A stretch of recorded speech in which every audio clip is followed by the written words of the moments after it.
It's 2200 hours in Banjul. This is the news, but first the headlines.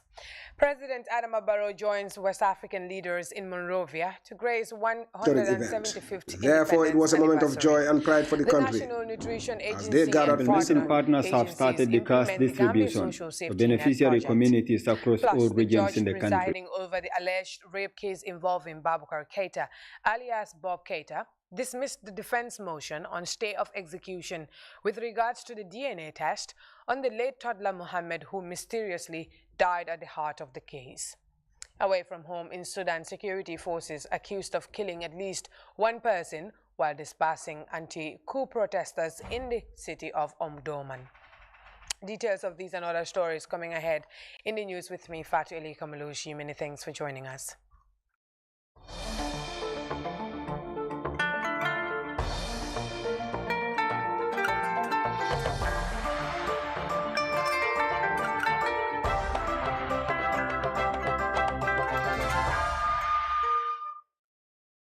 Welcome to the news, and we begin this bulletin with Liberia, as it celebrates its 175th independence anniversary Tuesday at a grand ceremony in the capital, Monrovia. 3 West African leaders, including the President, His Excellency Adama Barrow, attended the historic celebrations as a special guest.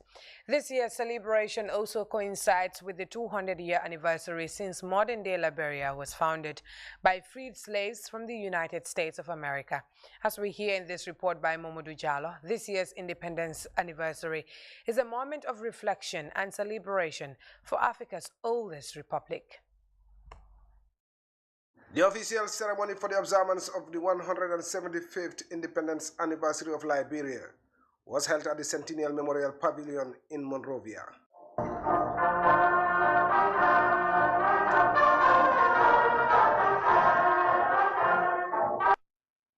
President, His Excellency Adama Barrow, was among 3 West African leaders invited as special guests to this historic event. Therefore, it was a moment of joy and pride for the country as they gathered for the ceremony under the theme, Fostering Unity, Protecting Our Peace for Development and Prosperity. As the oldest republic in Africa, proclaiming independence in 1847, 25 years after its founding, Liberia has endured turbulent periods which nearly shook its foundations. For its leaders, these experiences are lessons that have forged Liberia to become what it is today, peaceful, united, and democratic. President George Manawaya paid tribute to the founding fathers and all Liberians for their patriotism and dedication to the country, adding that as a people, they owe it to future generations to build a much more prosperous country, which every Liberian will be proud to call home. As a leader, I ask you to join me to build our dear country. It does not matter who you are or your status in life. It does not matter what political ideology you aspire to or your ethnic background, religious persuasion, social class, or academic standard. We have a patriotic duty and a sacred obligation to protect our sovereignty through good deeds, innovation, and hard work. We must unite and we must reconcile in peaceful coexistence as citizens of Liberia. One of the most dynamic young women of Liberia was specially chosen as the national orator. Rebel Marvin Guata Diggs delivered a thought-provoking speech in which he challenged Liberians to rise above their differences to build a strong and united country. I think of the term unity, the concepts of oneness, harmony, shared values, protection of rights, and citizen participation quickly come to mind. You see, there is a fundamental responsibility that comes with being citizens of this great nation. Therefore, unity must be entrusted to every Liberian and treated as the national fabric on which we gather as a collective, irrespective of our differences. It would be extremely naive of me to expect that we will all think or act the same, but we must be able to work as one in the interests of Liberia. As one of the special guests, His Excellency the President Adama Barrow also delivered an insightful speech calling for peace and unity amongst Liberians to enhance sustainable development and democracy. These are times when Africa is looking inward to maximize the use of our human and material resources for peace, development, prosperity, and better quality of life for our people. To achieve this, the need for cooperation and progress is obviously most urgent. Thus, as we call for unity and African integration, we must give priority to sustaining peace in the sub-region and the entire continent. Further to this, we must use our resources more wisely and effectively for much faster development, better social services, and greater empowerment of our youth and women for self-reliance. Certainly, we will not attempt this in the absence of peace, unity, and stability. During this ceremony, prominent Liberians were conferred awards for distinguished service to the nation. This year's independence celebration is unique, for it coincides with the 200-year anniversary of Liberia. The President, His Excellency Arambara and delegation left to Monrovia Tuesday evening after the end of the festivities. Modu Jallo, GRTS News. Meanwhile, the Vice President, His Excellency Aliou Badara Diouf, has described the Africa-India Summit as a crucial step for development cooperation, maximizing trade and education opportunities between Delhi and Banjul. As the Gambia maintains a strong development partner, the recent delegation to India has paved the way for new opportunities that will enhance growth and development, one of which is the provision of over 20 full scholarships. Let's take a listen. The Indian government has opened up a global line of credit, and the Gambia qualifies for that credit given the concessionary terms, that are in compliance with, what the IMF has said for us. And the global line of credit is about 200 million. And for that, we can access to address some of the challenges that we face in the health sector. So the minister will go into the details. Some of the challenges that we have on e-governance. Again, the minister will give you the details. On energy, which basically would center around the water situation in the greater Banjul area, in the urban area, plus the lighting of the eastern part of the country, following the eastern grid.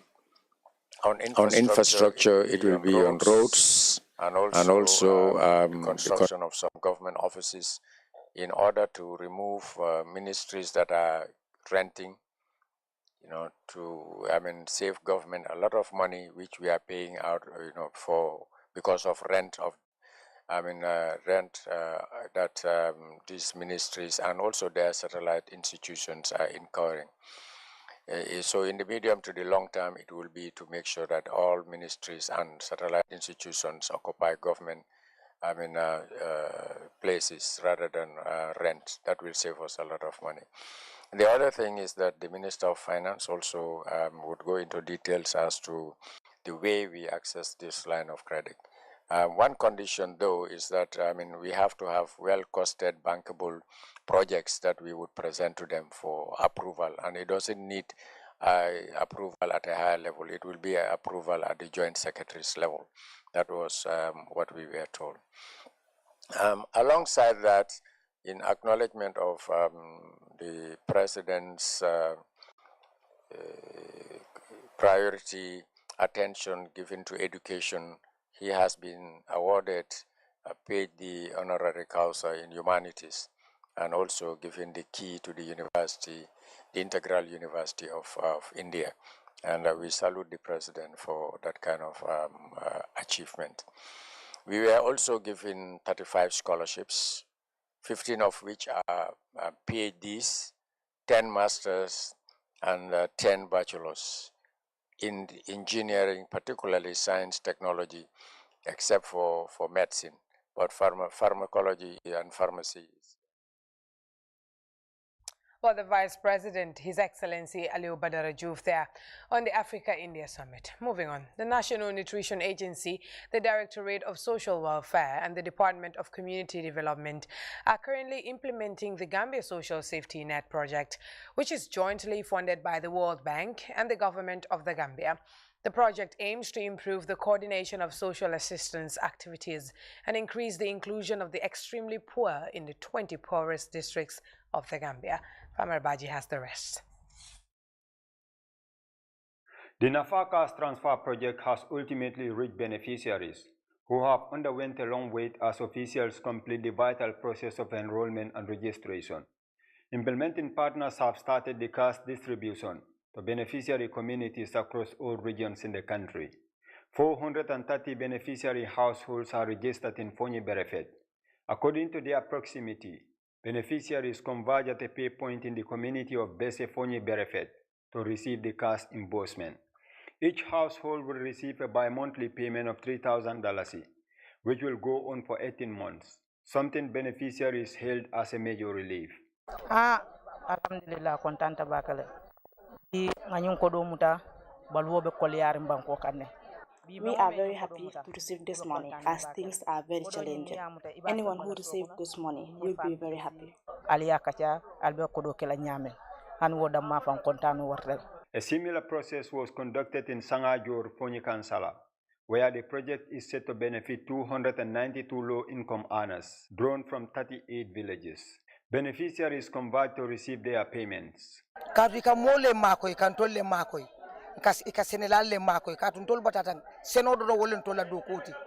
are helping us, the farmers, as farming is our only source of income. I didn't go to the farm because of this program. We have been here since 7 a.m.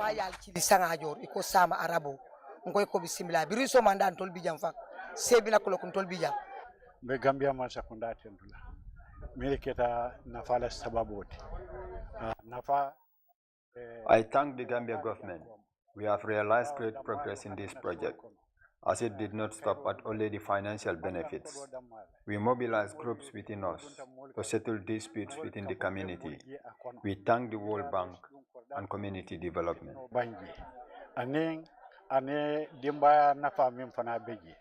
Oto mbe ala tentula bak nafa program wala ani World Bank ani Community Development. Every single process in the cash transfer is taken with steps to ensure accountability and transparency. Now that the cash is in the hands of the beneficiaries, implementing partners urge recipients to make best use of the support. We will advise them that once they receive the money, please let them use it for the household. I said that in the SBC session and everybody repeated. We cannot use this money to go and buy asobi or we have gente somewhere, we use the money and go there. It's meant for the household. The advice is, and it's part of our program design, that let them use the money at the level of the household. Project wants the women to be the principal recipients of these monies, because that's the reason. Most of the time, men are always busy. So these women, when they come to receive these monies, they will be engaged into an SBCC session, where they will be taught on different topics like parenting and child protection, maternal and child health nutrition. All those topics are delivered to them, so that this will help them know how to take care of their families. This is the biggest cash transfer in the Gambia, with the World Bank pumping in $30 million to support low-income earners across the country. This bi-monthly cash transfer of $3,000, alongside a behavioral change program, set to cover over 15,000 low-income earning households for 18 months, is a massive booster for local households, supporting the grassroots with a vital stimulus in a deepening global crisis. Farmer Abaji, GRTS News. There.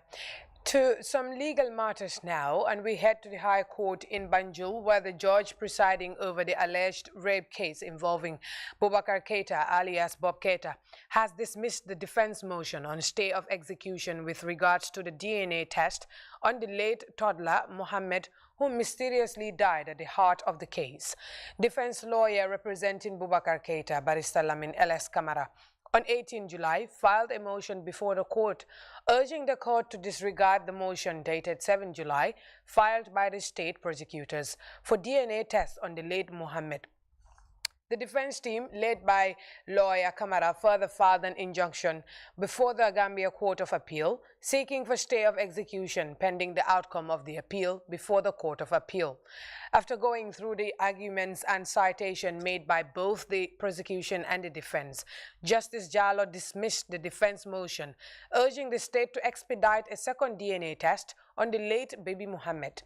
Immediately after handing down this verdict, the defense applied for a copy of the ruling in order to appeal against the ruling. The case was adjourned to 5th October 2022 for continuation of hearings. The 29-year-old young entrepreneur is being tried on a single charge for raping an underage girl in 2019. Mr. Keita, however, denied any wrongdoing, and since then he has been placed under detention at the state prison at Mile 2. Moving on, Nova Scotia Gambia Association, in collaboration with development partners on Wednesday, presented furniture to St. Teresa's Lower Basic School. The gesture, as Kadietu Jallo reports, is meant to improve teaching and learning. And tables donated to St. Teresa's Lower Basic School, according to officials of Nova Scotia Gambia Association, come on the backdrop of a need assessment conducted in the school, resulting to this developmental support. We used to have what we call the Law for Gambia Run. We have Canadians who will come around and run the entire length of this country from Koina up to Banjul to raise funds for our PHU at programs, that's the peer education programs.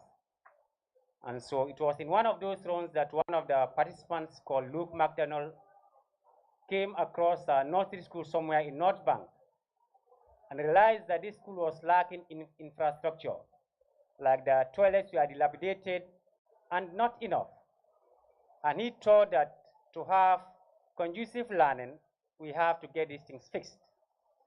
So that's where he started from. The school management, board chair, and students all hail Nova Scotia Gambia Association for the gesture and the long-standing partnership with the education sector.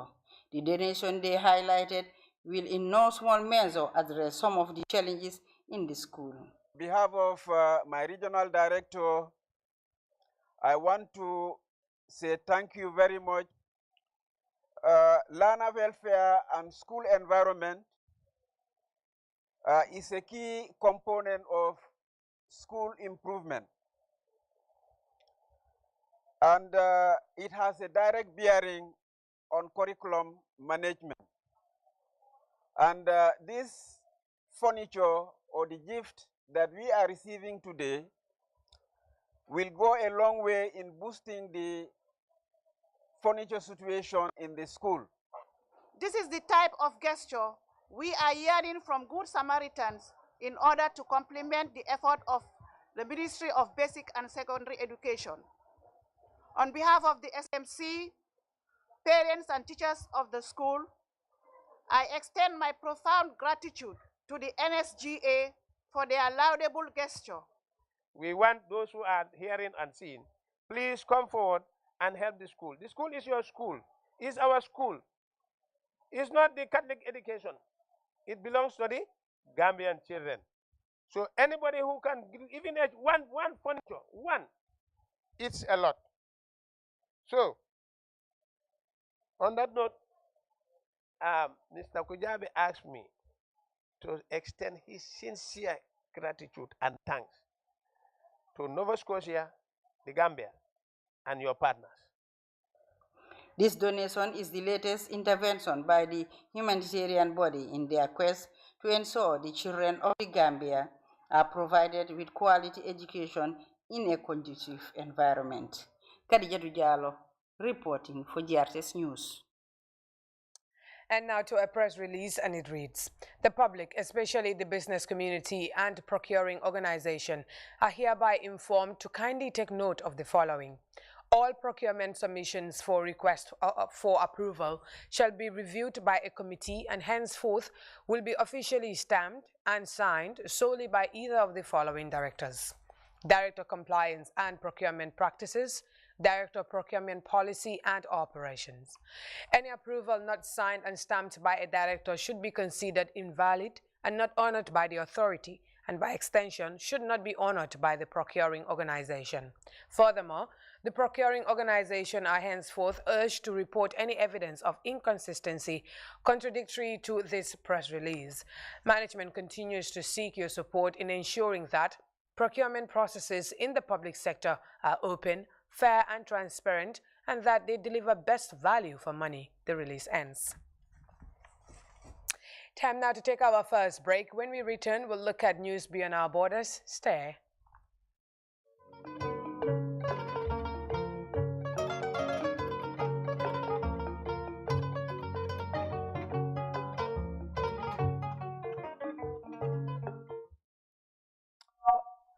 Welcome back. Now we will head straight to the internationals. Let's go to Sudan, where security forces have killed at least one person while dispersing anti-coup protesters in the city of Omdurman.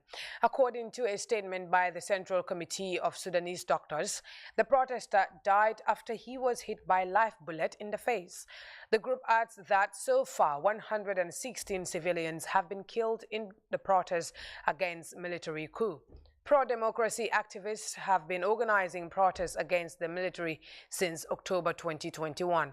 Mediation efforts led by the UN mission in Sudan to end the political crisis in the country have so far failed. For more update on that, we're joined by CGTN. Calmer than yesterday. Yesterday there were two protests, one in Omdurman where the 16-year-old boy was killed, and another one in Khartoum where Freedom and Change Forces Alliance called for and protested in Bashdar station, which is one of the many stations for the protesters. There was violence against the protesters in both cities. Tear gas was fired, live ammunition was fired also in Omdurman, and the 16-year-old boy was killed. And today there is escalation in Omdurman and more protests are expected to take place, but till now there is no announced or scheduled protest, but it's expected to be demonstrations reacting to the killing of the 16-year-old boy, and also reacting to the paralyzed situation in the country. Tirina, nothing changed since the military announced the stop of the talks or its withdrawal from the UN-sponsored talks. And then we saw also some rebel groups announce also their withdrawal from the talks. Then the situation was paralyzed, totally paralyzed. The political scene is more complicated than before, and nothing is happening in the mediation efforts. There is no effort held by anyone, not by UN or the AU trilateral mechanism. So right now the situation is totally paralyzed, no mediation, and of course we are expecting some efforts from the African Union and the UN to put people again on the tables, but right now all of the political scene is totally paralyzed, and also the economic situation with security situation. The whole country is at the brink of a collapse. So right now nothing is happening, only escalation from both sides, and as we saw, the situation is more fragile than before. And now, not too long ago, coal was relegated to the past by more developed economies. But the situation in Ukraine has European nations scrambling for alternatives to Russian energy. South African coal producers are ready to fill the void. Details in this CGTN report.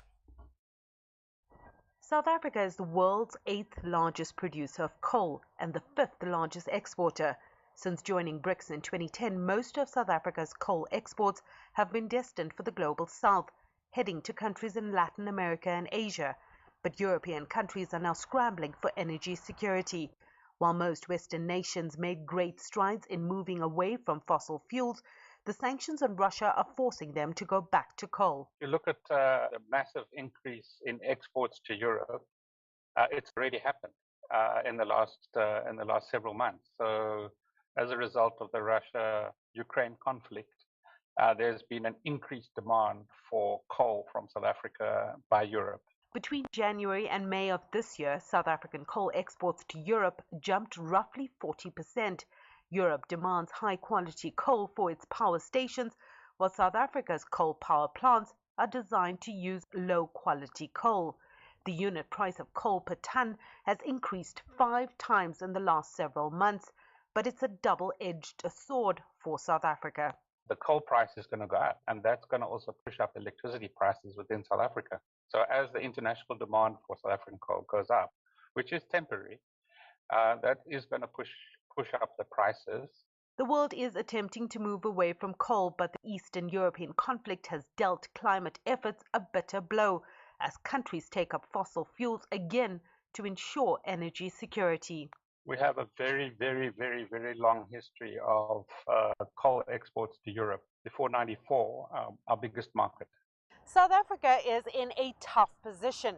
The country is currently trying to secure financing for its energy transition away from fossil fuels, but it also has an opportunity to ramp up coal supply in order to meet this high demand.